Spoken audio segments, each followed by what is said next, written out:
সাবেক সচিব নাসির উদ্দিনকে প্রধান করে 5 সদস্যের নির্বাচন কমিশন গঠন। ছাত্র জনতার আত্মত্যাগ মাথায় রেখে আগামী নির্বাচন সুষ্ঠু হবে বললেন নবনিযুক্ত সিইসি। অনেকটা পরিবেশ সৃষ্টি করার জন্য উদ্যোগ নিব, যে পরিবেশে মানুষ একদম স্বতঃস্ফূর্তভাবে তার ভোটটা তার যাকে দিতে চান তাকে যাতে দিতে পারে। নিরপেক্ষ স্বচ্ছ ভূমিকা দেখতে চান রাজনীতিবিদরা। জনগণের প্রতিনিধি জনগণ নির্বাচিত করতে পারবে, সেই ব্যবস্থা এই নির্বাচন কমিশনকে করতে হবে। জনগণের প্রতিনিধি নির্বাচনের ক্ষমতা কোনোদিন খর্ব করতে না পারে তার দৃষ্টান্ত স্থাপন তারা করবে। সততার সাথে নিষ্ঠার সাথে দায়িত্ব পালন করবে।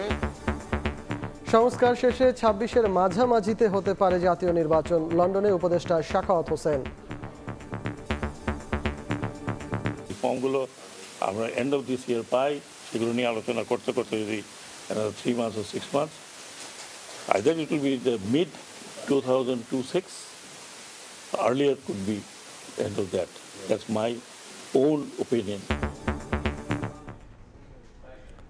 দেখছিলেন প্রধান শিরোনাম। সন্ধ্যার সময় সঙ্গে আছি আমি সজল মিত্র রিচার্ড। এবার অন্যান্য শীর্ষ সংবাদ।